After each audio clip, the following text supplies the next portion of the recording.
વાલા દોસ્તો, વિડીયોને અંત સુધી જરૂર જોજો.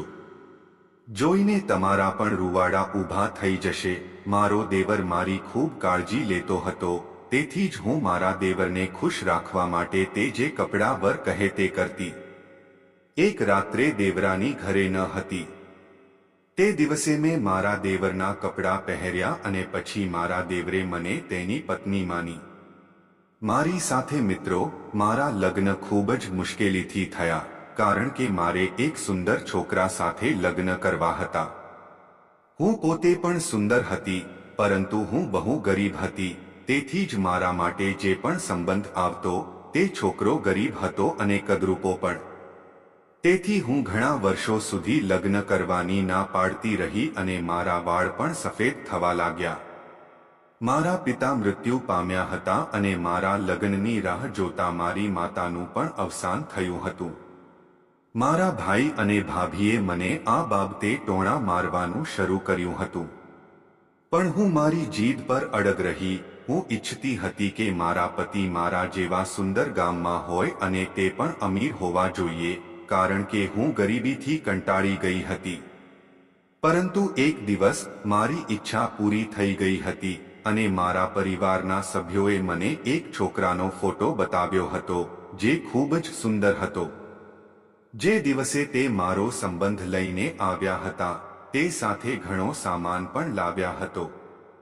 તેથી મને ખાતરી થઈ ગઈ કે આ છોકરો ઘણો ધનવાન છે. હું 7મા આસમાને હતી. હું આનંદથી છલકાઈ રહી હતી. મેં જે સપનું જોયું હતું તે પૂર્ણ થવા જઈ રહ્યું હતું. થોડા દિવસો પછી મારા લગ્ન થયા.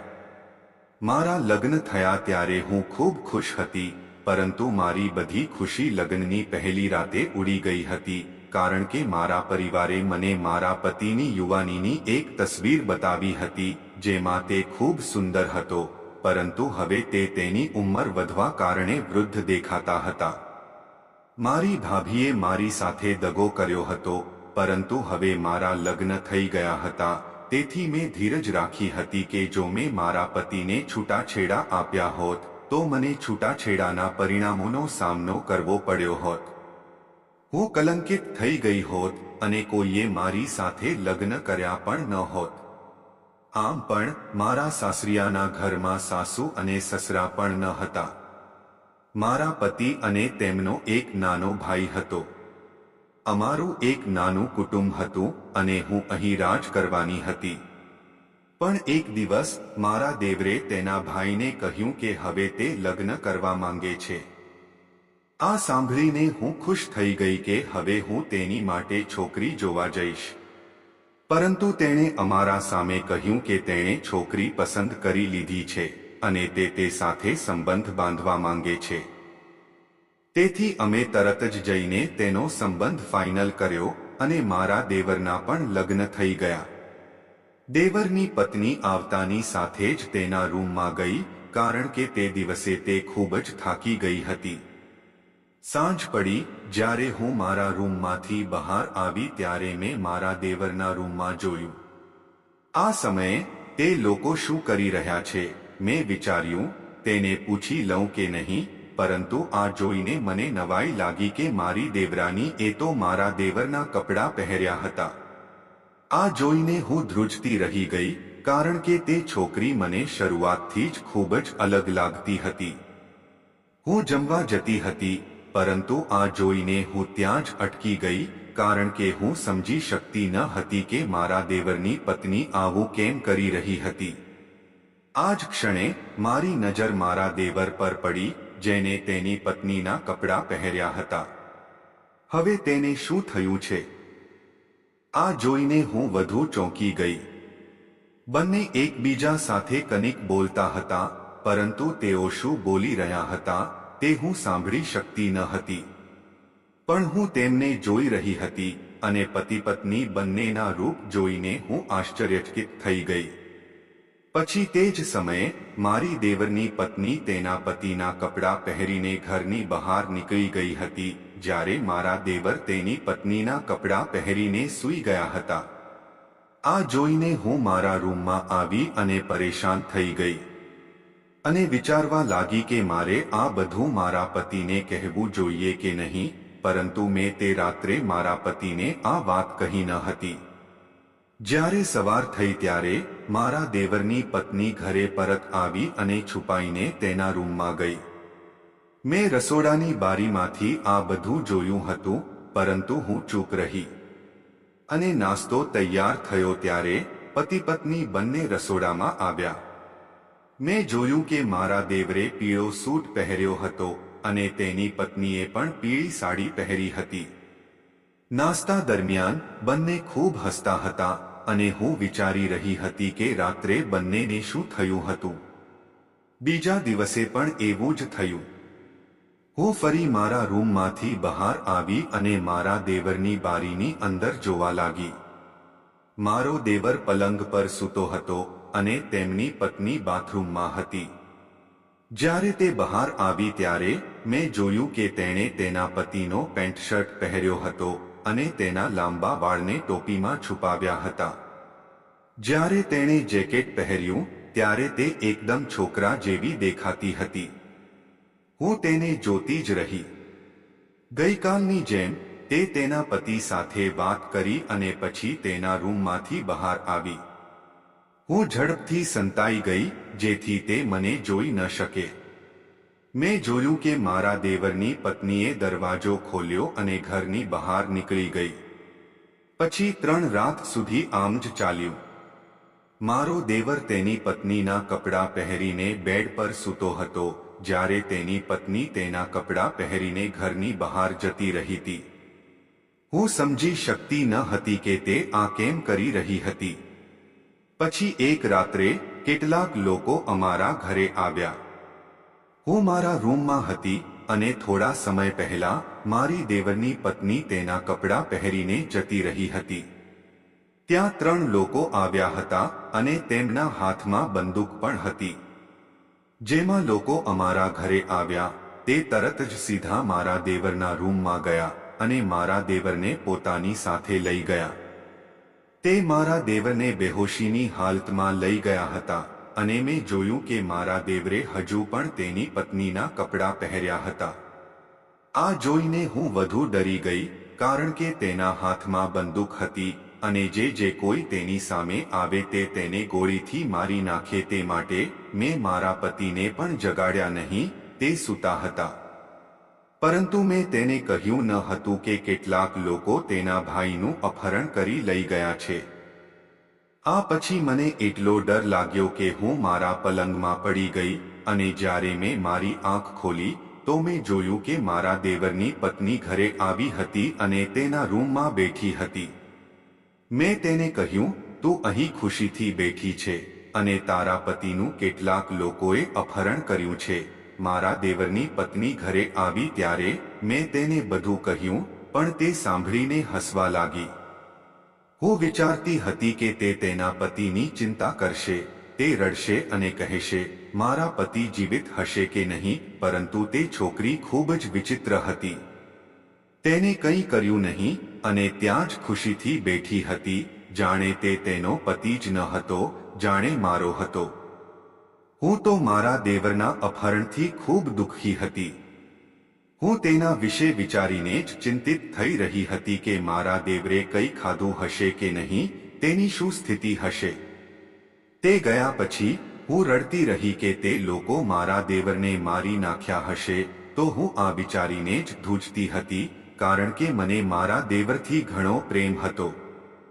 હું તેની પત્નીની જેમ પથ્થર દિલની ન હતી, કડીવર.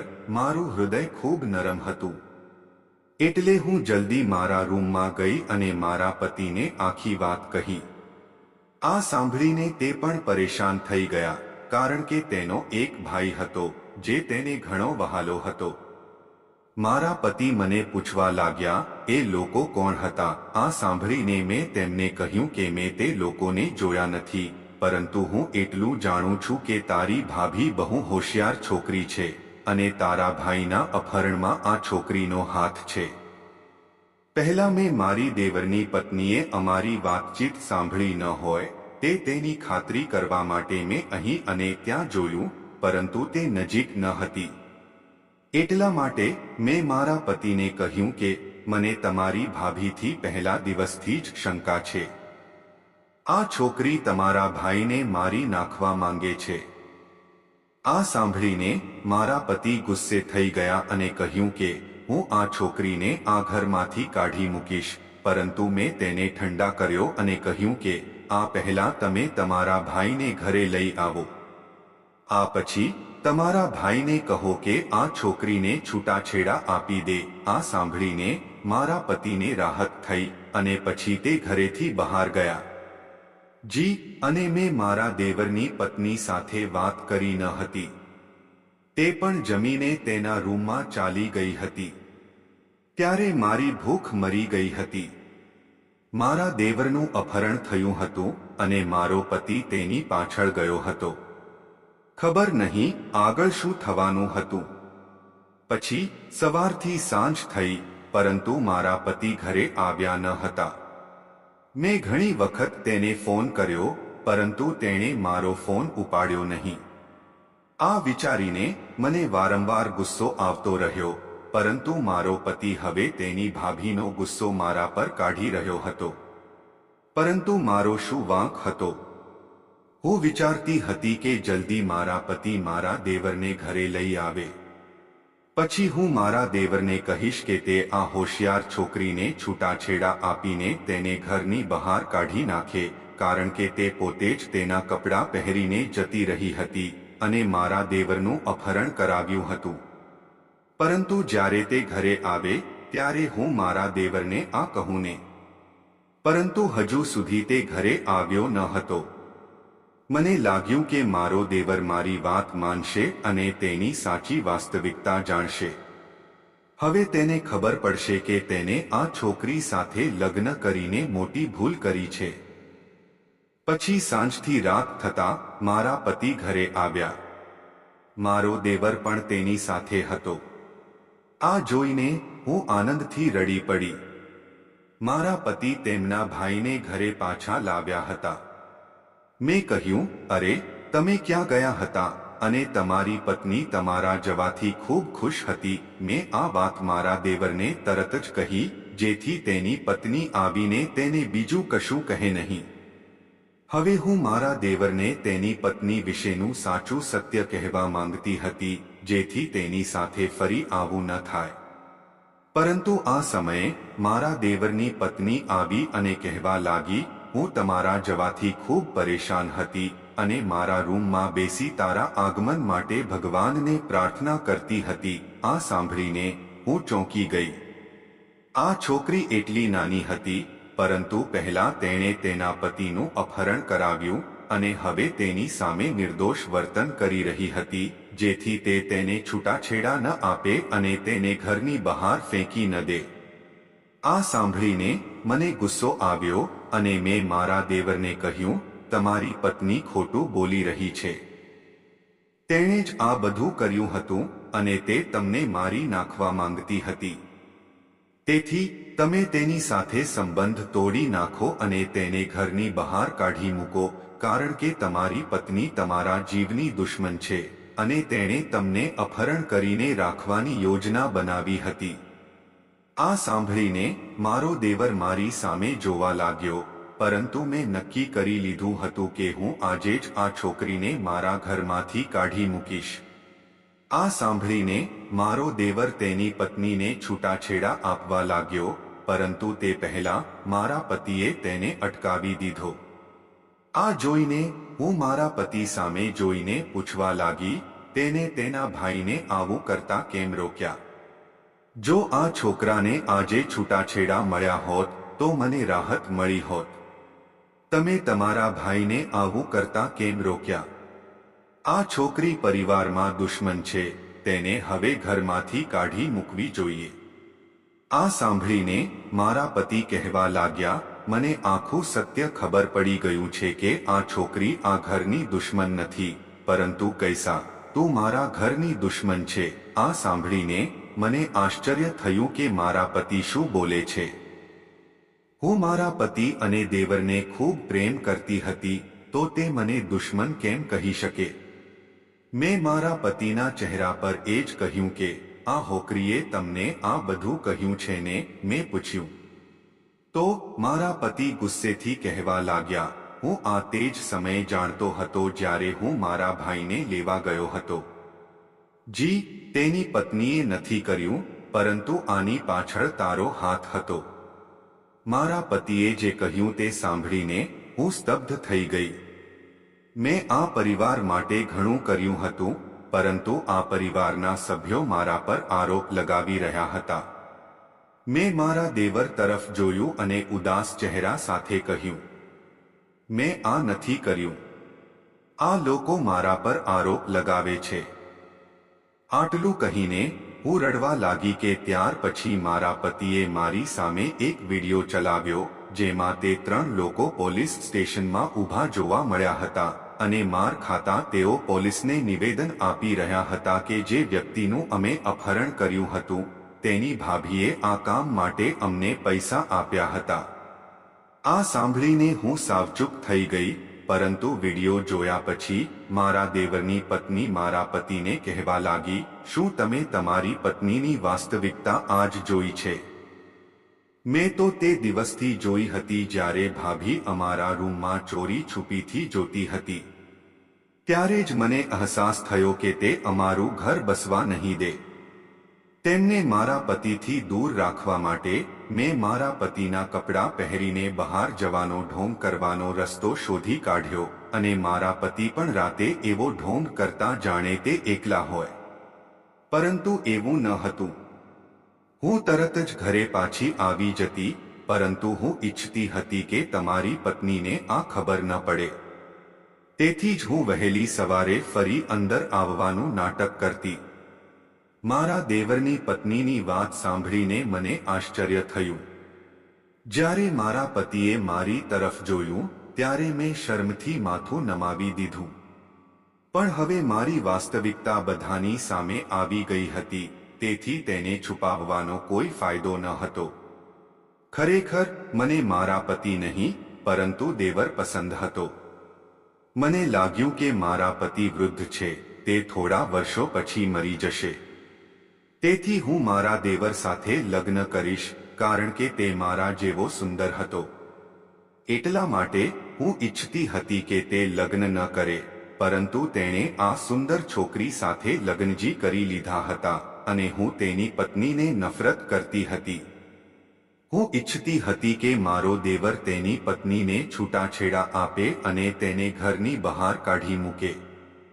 તેથી મેં તેનું અપહરણ કરવાનો પ્લાન બનાવ્યો, પરંતુ મારી યોજના નિષ્ફળ ગઈ. પરંતુ આ સાંભળીને મારા પતિએ મને તરત જ છૂટાછેડા આપી દીધી.